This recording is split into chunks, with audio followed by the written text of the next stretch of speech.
Good morning, everyone. Pastor Tom Harris here with you at the Bible study table.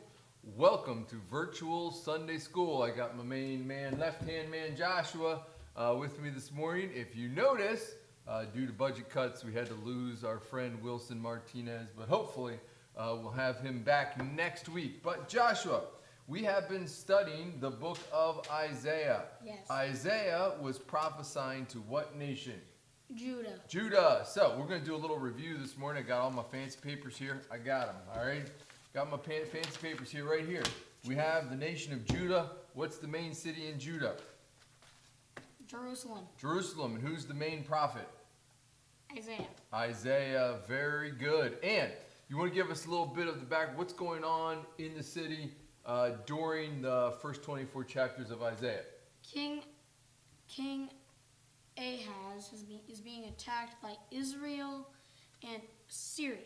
So King Ahaz goes to Assyria, the nation Assyria, to help them attack Israel and Syria. Don't get those two. All right, man. Let's see if we can lay that out here, right? So Judah was under attack, and I think we went over this in Isaiah chapter 7, right? Right. Judah is under attack by its northern neighbor, not Babylon, not Assyria. I got it right here, right? Syria. So Judah's under attack by Israel and Syria, and they trusted in the one true God, right? No, they trusted in Assyria. Oh, that's right. So when Assyria conquered Syria, the king of Judah went up to Assyria, up to Damascus, that was conquered by the Assyrians, and built an altar just like them inside the city of Jerusalem. Yeah. Now, last Sunday, In the temple, in fact. last Sunday over at the Tabernacle, we looked at another country that was kind of over here geographically, right? And what was that country?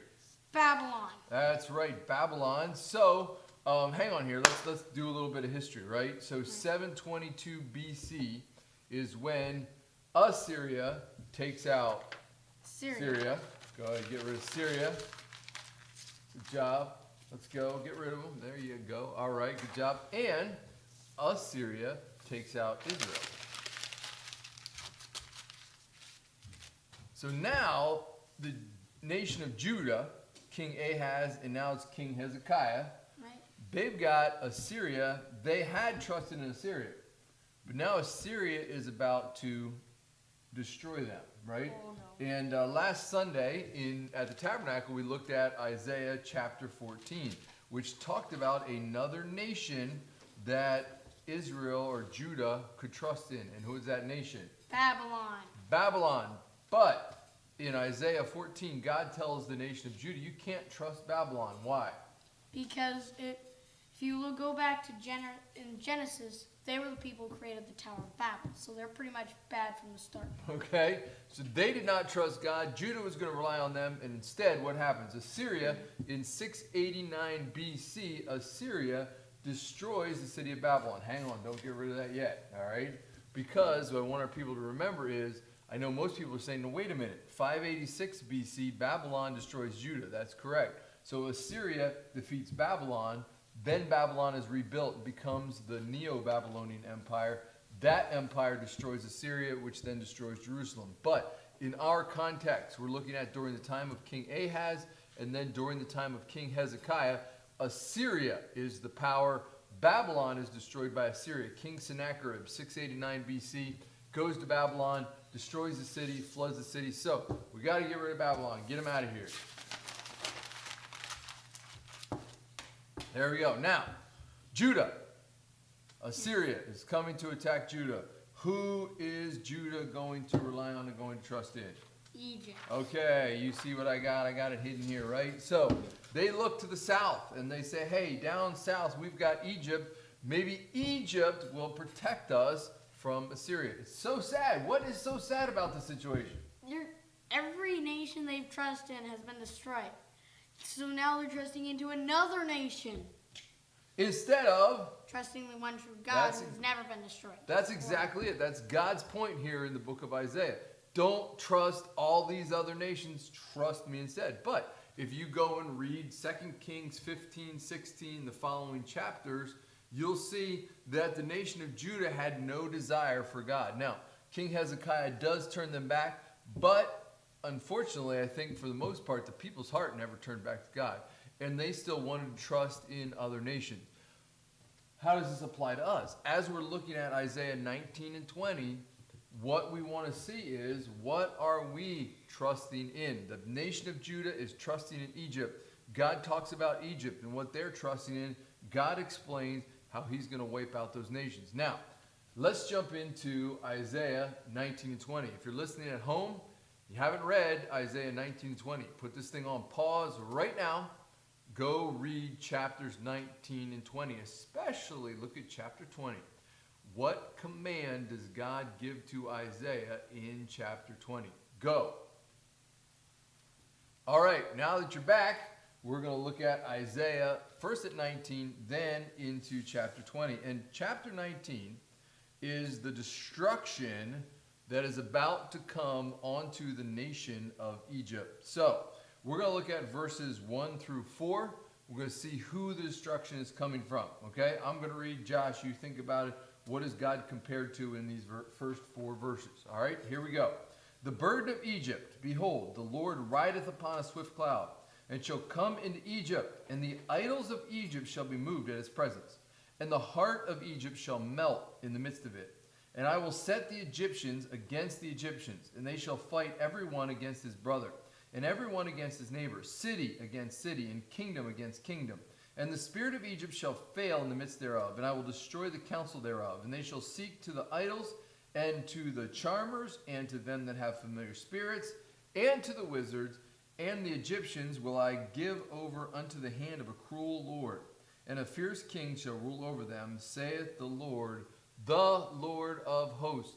Verse 1 tells us God is coming into Egypt like what? A swift cloud. Okay, he's coming in on a swift cloud. That's important because the Egyptians, how many gods did they have?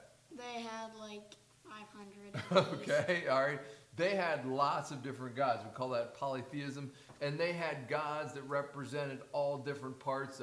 Gods for the sky, gods for the clouds, gods for the storm. But the Egyptians are about to find out there's only one true God. He's coming in, and he is called the Lord of hosts in verse 4, which means he is the Lord of armies. And verse 3 tells us the Egyptians are going to try and trust what? They're wizards, idols, people with familiar spirits. Okay, very good. The Egyptians are going to try and rely on all of the wizards, the charmers, all these multiple gods that they try to believe in, but all of that is going to fail. And instead, what's going to happen to the nation of Egypt according to verse 4? The nation of Egypt is going to fight and going to be in turmoil and destroy itself. Okay, that's in verse 2. Verse 4 tells us that a very powerful king is going to come and rule over Egypt. A cruel king. And you know what? From history, we know that in 671 BC, Esarhaddon, the king of Assyria, guess who he defeated? Egypt. Okay, he goes through Judah, and he goes down, and he defeats Egypt. He wipes out Egypt. So understand, when this prophecy was given, this is about 712 BC, okay? So you have King Ahaz has just left the throne. King Hezekiah is in charge. But if you think of that, from 712 to 671, I'm getting my numbers mixed up here, just less than 50 years. And it's actually during the time of King Hezekiah. So Isaiah is giving this prophecy to the king of Judah. That king is going to see that prophecy fulfilled in his lifetime. He's going to see the Assyrians go down, and they are going to destroy Egypt. Now, in verses 5 through 10, we read about the waters, the river, and all of the economy wrapped up with the river being destroyed in Egypt. Look at verse 5. It says, and the waters shall fail from the sea, and the rivers shall be wasted and dried up. They shall turn the river far away, and the brooks of defense shall be emptied and dried up. The reeds and the flags shall wither. The paper reeds by the brooks, by the mouth of the brooks, and everything sown by the brooks shall wither, be driven away, and be no more. So we have a description here of what's the main river in Egypt? The Nile. Nile River. The Egyptians, what did they consider the Nile to be? A water goddess. Okay, a water goddess. They said it was the lifeblood. They looked at the river as a god. Now, I like some of the description here. I just kind of want to jump into it for you. Okay, at the end of verse 6, it says, "The reeds and the flags shall wither, the paper reeds by the brooks and by the mouth of the river." You know what it's talking about here. I had the opportunity to go to the Nile River, not in Egypt, but in Uganda, and we took a ferry across the Nile River because we wanted to go to the border with South Sudan. And the Nile River was cool. What do you think was swimming around it? Alligators. They don't call them alligators. Crocodiles. They were crocodiles and Saltwater. big, huge creatures called hippopotamus. All right, so we saw them. So they're floating over here. Crocodiles are over here. Hippopotamus are over here. But floating by us were these huge chunks of reeds, and called papyrus. And when you would just to get into the river, you would have to go through yards and yards and yards of this papyrus reed to get onto the boat, and then you would go across the river, and there was papyrus all over on the other side of the river. So that's what God has given us here, a visual picture. Now, the Egyptians actually made paper from the papyrus reed. That's actually where the word paper comes from. It's the Greek form of the word papyrus.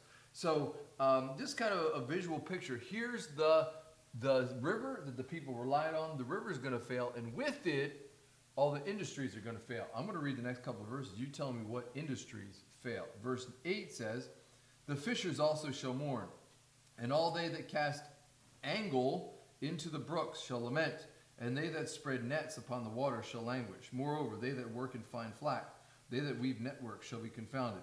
They shall be broken in the purposes thereof, and all that make sluices and ponds for fish." All right, so what industries are going to be wiped out in Egypt? Fishermen and textile workers. Okay, very good. Fishermen, and then flax was one of their main linen that they made from the flax plant. When the river dries up, they can't produce that flax. So they're not going to be able to trust in their industry. The next couple of verses show that they can't even trust in their wisdom. Verse 11 says, "Surely the princes of Zon are fools. The counsel of the wise counselors of Pharaoh is become brutish. How say ye unto Pharaoh, I am the son of the wise and the son of ancient kings? Where are they? Where are thy wise men? Let them tell thee now, and let them know that the Lord of hosts hath purposed upon Egypt. The princes of Zon are become fools. The princes of Naph are deceived. They have also seduced Egypt, even they that are the stay of the tribes thereof. The Lord hath mingled a perverse spirit in the midst thereof, and they have caused Egypt to err in every work thereof. As a drunken man staggereth in his vomit, neither shall there be any work for Egypt, which he had, or tail, branch, or rush may do." You know what? We got a description of some main cities here. Zon is one of the main cities. Okay, Zon was a city in the Nile Delta, and it was known for wise men that were there. And then we got the other city of Naph. That is a nickname for the city of Memphis, which is not that far away from Cairo. Memphis is like where everyone goes to see the big pyramids and see all that other stuff. And God is saying, you know what? Egypt, all the other nations, Judah looked to Egypt as being very wise, but their wisdom was going to be destroyed. And their wisdom was just trusting in man's wisdom. You know, kind of makes me think about today in our society. You know, here, the Egyptians, they have this polytheism. They're believing in all these gods. And because of all their technology advances in textiles and building and farming, fishing, everybody looks to Egypt as being so wise, but they're trusting in the wrong gods. So they are not wise, and God is going to confound their wisdom. Now, verses 16 through 25, we get an interesting description of another country that is going to come and control Egypt. What country do you think that is? Assyria. I need to say that. But I asked that because that's the wrong answer. Okay? Most people would think that too. But let's read. You that are watching, you read it with us, okay? And help us understand what is the country that's coming to take over Egypt. Okay? Here we go. Verse 16. It says, "In that day shall Egypt be like unto women, and it shall be afraid and fear because of the shaking of the hand of the Lord of hosts, which he shaketh over it. And the land of Judah shall be a terror unto Egypt. Every one that maketh mention thereof shall be afraid in himself. because of the counsel of the Lord of hosts, which he hath determined against it. In that day shall 5 cities in the land of Egypt speak the language of Canaan, and swear to the Lord of hosts. One shall be called the city of destruction. In that day shall there be an altar to the Lord in the midst of the land of Egypt, and a pillar at the border thereof to the Lord. And it shall be for a sign and for a witness unto the Lord of hosts in the land of Egypt. For they shall cry unto the Lord because of the oppressors, and he shall send them a Savior and a great one, and he shall deliver them. And the Lord shall be known to Egypt, and the Egyptians shall know the Lord in that day, and shall do sacrifice and oblation. Yea, they shall vow a vow unto the Lord and perform it. And the Lord shall smite Egypt, he shall smite and heal it, and they shall return even to the Lord, and he shall be entreated of them, and shall heal them. Now, did you catch the nation that's one day going to rule over Egypt? Judah. Okay, Judah and Israel is going to rule over Egypt. Now, here's what we have to think. We say, now wait a minute. We look back at history, okay? We got Syria, 689, they destroy Babylon. Assyria, 722, they destroy Samaria and Damascus. 671, they destroy Egypt. We don't have any record of Israel and Judah defeating Egypt from history, do we? Not a week. No, we don't. Okay, I know you said that. Do we? No, we don't. Okay, so we have to assume that when God is talking here, he says in that day, he's talking about a future event from even our standpoint. And what I believe is talking about here is he's talking about the millennial kingdom of Jesus Christ. And you can look at it because during the tribulation, you're going to see nations like we have described here of Egypt being destroyed and being in such pain and sorrow and anguish, but then they turn to God, and God heals them. And God sends his son, Jesus Christ, down to this earth to rule from a physical Jerusalem. And nations like Egypt and Ethiopia and Assyria and Babylon are going to have people who rebel against Jesus Christ, and they're going to have people who trust Jesus Christ. And those people are going to be flowing into Jerusalem to worship the one true God. So this is a prophecy that's given to us, which is a future prophecy. So it's interesting. Why does God give it to us? Is he giving it to us to give us a timeline for the future?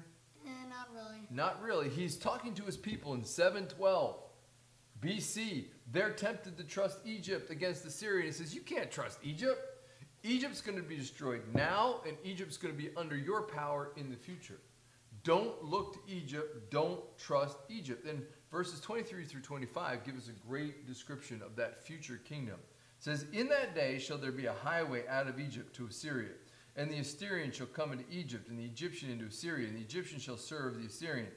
In that day shall Israel be the third with Egypt and with Assyria, even a blessing in the midst of the land, whom the Lord of hosts shall bless, saying, blessed be Egypt, my people, and Assyria, the work of my hands, and Israel, mine inheritance. You see that description? Those three nations, Egypt, Judah, Assyria, they're all dwelling together in peace. How is that possible? It's only possible if Jesus Christ is in control. Now, nice history lesson, right? Right. Does this apply to us today? Yes. How does this apply to us today? Don't trust earthly items, trust the one true God. Okay, great way to say it, all right? We, when things are difficult, when things are hard, when times of trouble, we'd like to look all around, right? We say, oh, hey, maybe this will work out for this. Maybe this will work out for us. Maybe I'll hit the lottery. But you know what? What are we trusting in? The wrong things. God is telling his people, I want you to trust me when Assyria is coming. I want you to trust me. Don't trust Egypt. Guess what? What do we got to do with Egypt? You gotta crumple it up. You got to crumple up Egypt and get rid of them because they just got destroyed. okay, now, they didn't get destroyed yet because we just have prophecy here, right? Okay? Right. But they're about to be destroyed, and Judah cannot trust God. Give it a throw. All right, good job. Nice throw, okay? I think you hit all the people in the audience. Wow. Oh, man. But now, we got a really quick look at chapter 20 because chapter 20 is tied right in here with chapter 19, okay? And in chapter 20, God tells Isaiah to do something very unusual because God wants his message to be very clear to his people, okay? We'll start in verse 1. It says, in the year that Tartan came unto Ashdod, when Sargon, the king of Assyria, sent him and fought against Ashdod and took it. So, we want to put the time in here, okay? So who do you think this guy Tartan is? The Assyrian general. Boom. Tartan is an Assyrian general, okay? Ashdod is a city over here on the coast of Judah, all right? So Tartan is sent by King Sargon from Assyria to take Ashdod. 711 BC is when that happened. We have historical records. Archaeologists have excavated Ashdod. They know that, so this Isaiah chapter 20 is written in 711 BC. Think you remember that number? 7-Eleven because 7-Eleven. there's a store. Oh, there's a store? Okay, I thought it was like July 11th. What's on July 11th? Oh, that's how I'm remembering, okay? So 7-Eleven, that's when the store started. Oh. No, I'm just kidding, okay? But 711 BC, Assyria comes, conquers Ashdod. So it's at that time, God is telling his people, don't trust Egypt, don't trust Assyria, trust me, okay? Verse 2, he says, at the same time, spake the Lord by Isaiah the son of Amoz, saying, go and loose the sackcloth from off thy loins, and put off thy shoe from thy foot. And he did so, walking naked and barefoot. Okay, now, what did God tell Isaiah to do? Go around naked. Okay, and was he taking off his feet? Shoes. Okay, so now I've read a lot of commentaries. Commentators say don't say that Isaiah walked totally naked, okay? But the word sackcloth is referring to like his outer mantle. I know you see those pictures of Isaiah or Elijah. They're kind of wearing that rough outer coat. That's what Isaiah's wearing. He takes that off. He takes his shoes off. And he's just walking around the city, barely having any clothes on. Okay? Why do you think God is telling him to do that? To show him what Judah's gonna look like. Okay. Look at the next verse. It tells us. It says, and the Lord said, like as my servant Isaiah hath walked naked and barefoot for 3 years. 3 years, for a sign and wonder upon Egypt and upon Ethiopia. So shall the king of Assyria lead away the Egyptian prisoners and the Ethiopians captives, young and old, naked and barefoot, even with their buttocks uncovered, to the shame of Egypt. And they shall be afraid and ashamed of Ethiopia, their expectation, and of Egypt, their glory. And the inhabitant of this isle shall say in that day, behold, such is our expectation. Whither we flee for help, to be delivered from the king of Assyria? And how shall we escape? Okay, we like this. Nice short chapter, right? 6 verses, okay? So, Isaiah is told, go walk around, barely anything on, for how long? 3 years. 3 years, he's walking around naked. Now, where was he walking? In Israel. Okay, specifically, what city? Jerusalem? Okay, so he's walking throughout the city of Jerusalem. Do you think anyone asked him why he was wearing what he was wearing? Yes. Okay, I think a lot of people asked him, say, what are you doing? Why are you dressed that way? And when people said, why are you dressed that way, Isaiah? What was his response? He was saying, this is what's going to happen to Israel and Ethiopia when Assyria takes them. Okay, he said, you know what? This is the way it's going to be for Egypt and Ethiopia. Now, think about the context, okay? We can just sit here and just kind of like, this doesn't make any sense. Think about the context. Assyria has just defeated a major port city over here, right? So the commentators, the people who are on the news and on the internet in Israel and on the radio are saying, Egypt, if Egypt can just come, if Egypt can just get strengthened out, they can come and they can protect us from Assyria. Right. And then all of a sudden in the background of the news commentators, this guy Isaiah walks along wearing hardly any clothes. Got a little sign around his neck saying, don't trust Egypt, right? Okay, that's how it would look like in our day, okay? But Isaiah is saying, hey, you can't trust Egypt. Just like I'm wearing, that's how Egypt is going to be when Assyria comes and destroys them, comes and wipes them out. Now, kind of a strange picture, right? But really, here's the application for us, okay? And that is this. What has God asked you to do? Trust him. Okay? Or, we were just looking at Colossians chapter 4, talking about how can you serve in the church, right? What are some excuses that people give about serving God? I don't have time. Okay, I don't have time. I'll go back and forth, right? I don't have time. I'm not skilled enough. I don't have time. I'm not skilled enough.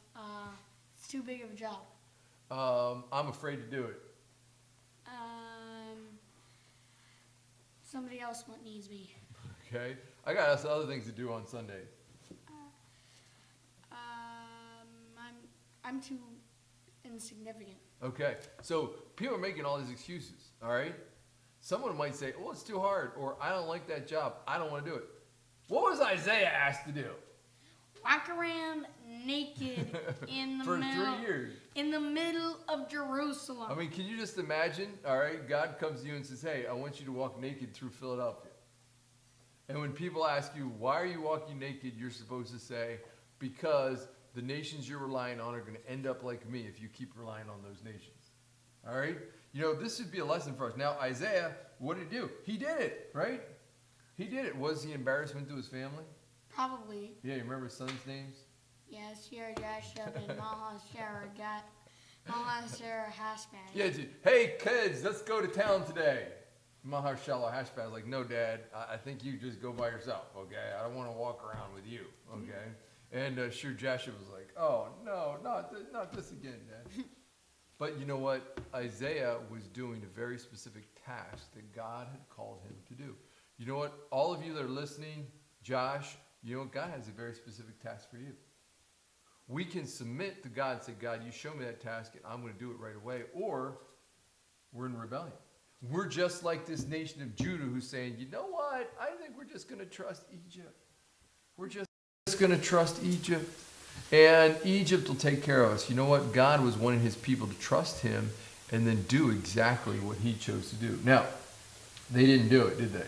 No. No. They trusted in everything else. And you know, it's unfortunate that a lot of people today are trusting in everything else when they should be trusting in God. And I hope those of you that are listening come visit us shortly over at the Tabernacle. We're going to get into some more of the book of Isaiah. But thanks for watching this morning. We hope that you tune in next week to our virtual Sunday school.